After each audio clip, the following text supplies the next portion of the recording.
Welcome into this edition of Conversations with Paul Brown. We are in Anderson, and our guest on this week's program is somebody that grew up here and basically has lived on and off her entire life in Anderson.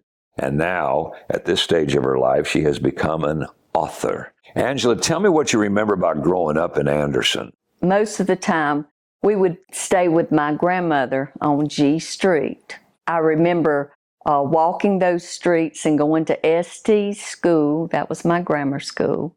And as I got to the age of Lakeside, which was junior high back then, we would actually catch the city bus and ride it uptown.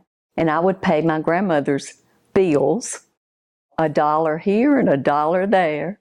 And I can't imagine 12 and 13-year-olds doing that now, but we did. We knew to do exactly and go exactly where we were supposed to, because if we ever went anywhere else, by the time we got back to grandmother's, somebody would have already got in touch with her and I would be in trouble. So you learn real quick just to do what you were told. Where you grew up back then would have been one of the mill villages. That's true. That's where I spent the majority of my time. And the mill closest to you at that time would have been? We were between Anderson and Appleton. Mills. That's correct. For those who don't have any concept of what that kind of life was like, tell us what it was like living in a mill village back then. Because this would have been in the 60s? 60s and 70s, early 70s. It was a big family is what it was. My grandmother and granddaddy, they never owned a car. They did not drive. They walked. Or somebody would take them where they needed to go. And they worked in the mill? They both worked in the mill.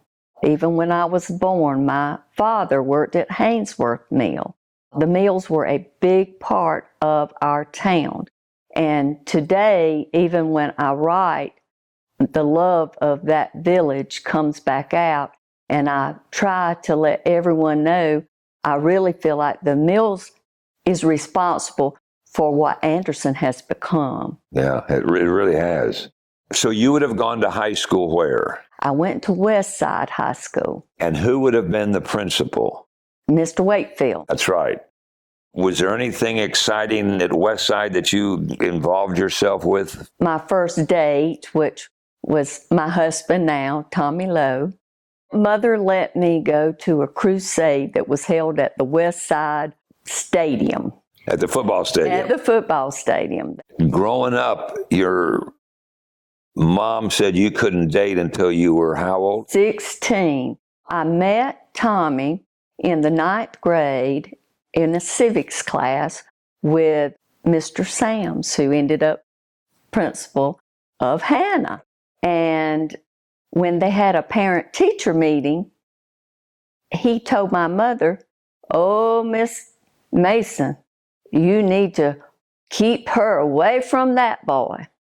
And that was the wrong thing to say.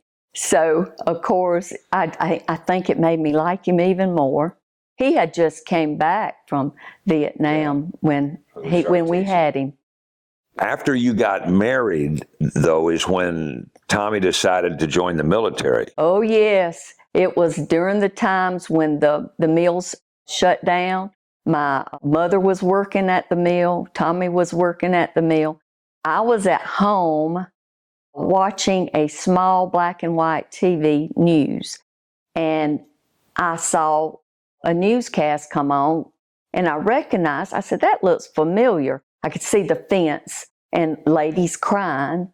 I thought, I got to looking closer, and it was the mill that my mother and my husband worked at.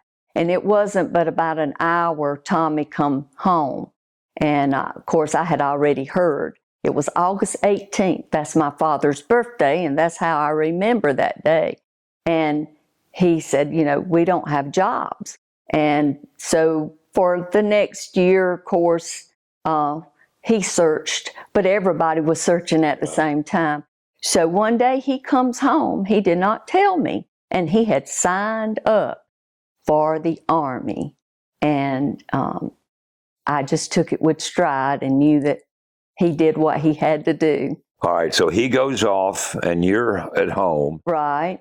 And to make a long story short, he ends up serving basically a career in the Army. He made a career of the Army. And how many of those places did you all get to go and live? We went to Fort Bliss, Texas, in El Paso, and we took the children. Fortunately, we would come back home, and we did live in McCormick County at one time. But eventually, everybody comes back to Anderson. Exactly, yes. In 2018, you discover something new. I took a class, a 4-week class of ukulele, and I heard about a poetry class. And I had an uncle who was a veteran that I had typed up poems and stories for, and I decided, well, let's put those in a book for his family. And I did, and got interested in poetry and writing.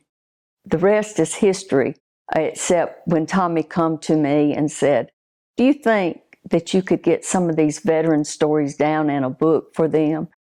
We had lost a few veterans along the way in the Vets Helping Vets meetings, and he said, I don't think some of their families have even heard some of their stories. For those that may not be aware, tell me briefly this story about Vets Helping Vets, because as a wife of a vet, you've gotten involved and they get the families involved. Yes, they do. Vets Helping Vets of Anderson actually started when there was a group of what we call combat veterans was meeting at the VA, and the program, I guess, was completed and they weren't going to have it there anymore. Those veterans started looking for another place to meet. The rest is history, because it went from just under 20 veterans to now 150, 200 veterans. And it's the only organization of its kind in the country. It is, as far as I know right now, and they are very helpful within the community. Their name speaks everything that they do. Vets Helping Vets.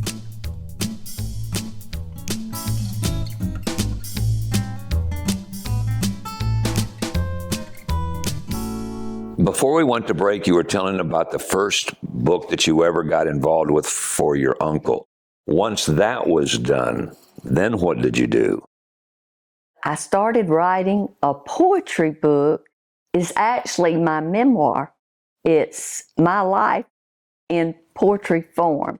And the name of it is Grace and Grit, Full of Grace and Grit. Does that have a lot of mill stories in it?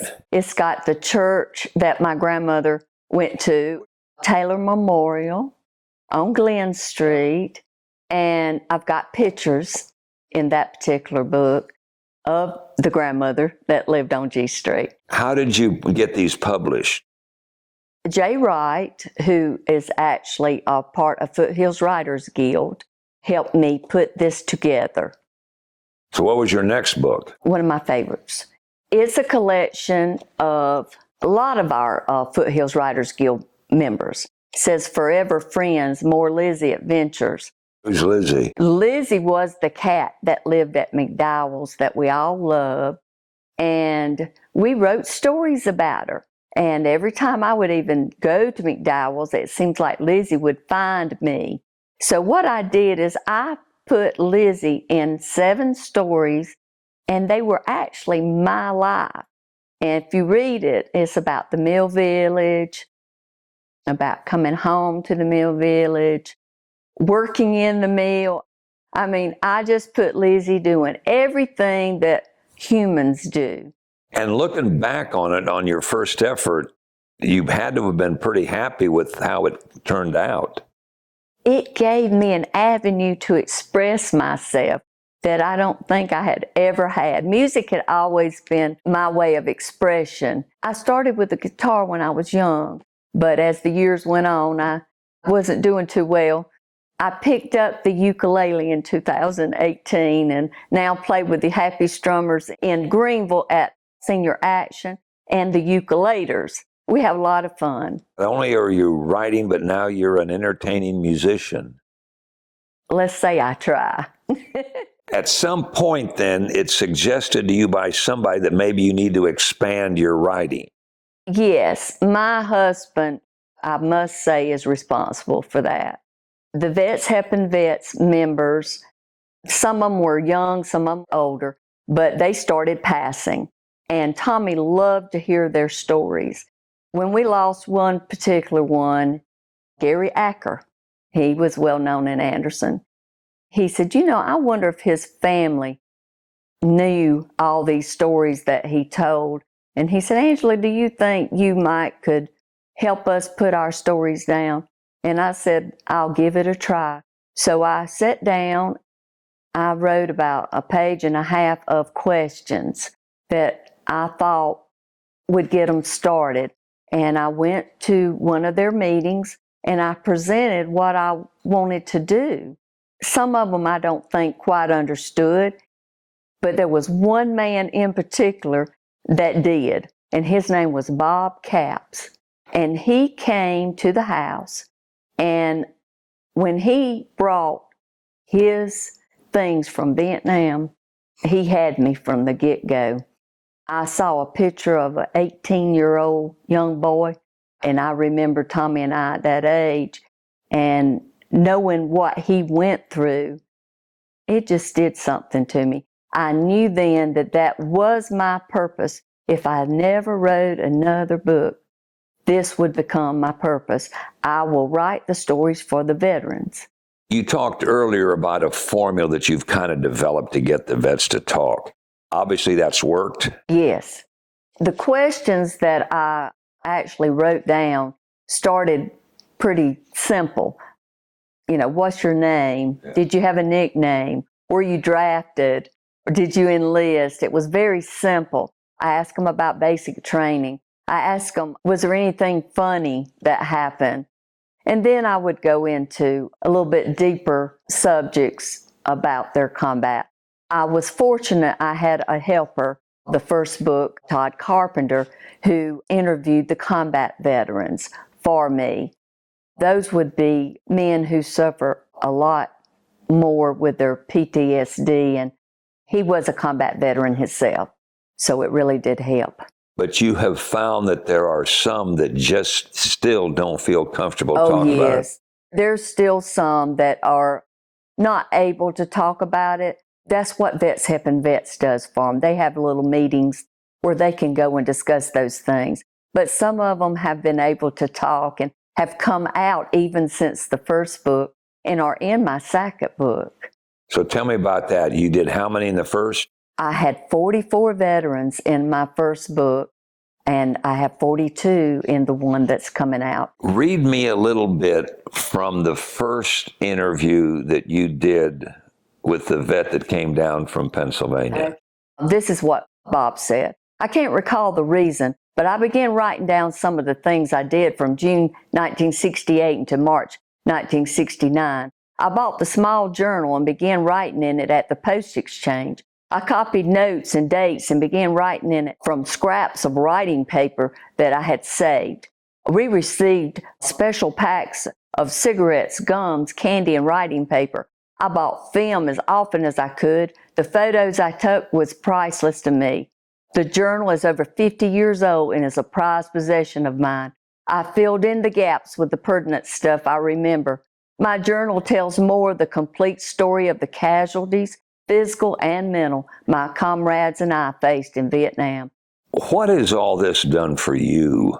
It has enhanced how I feel about the veterans.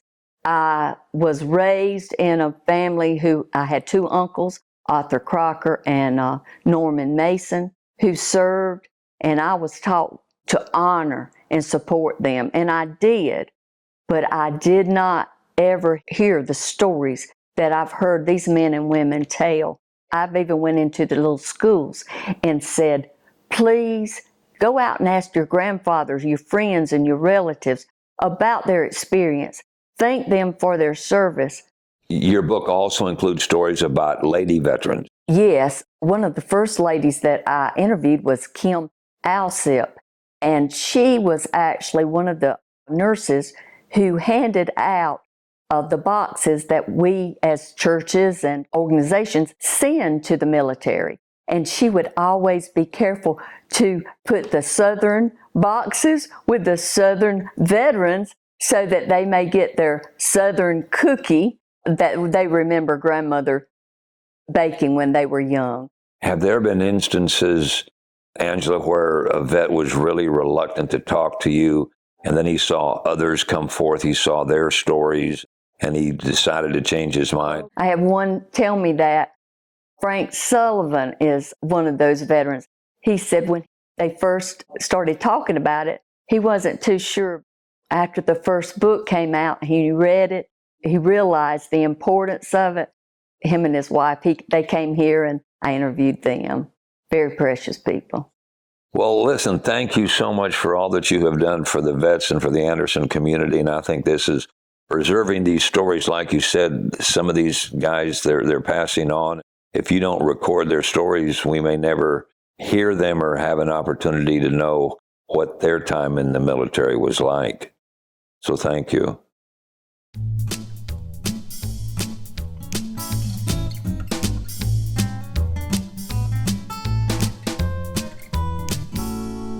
Brought to you by the folks at Anderson County.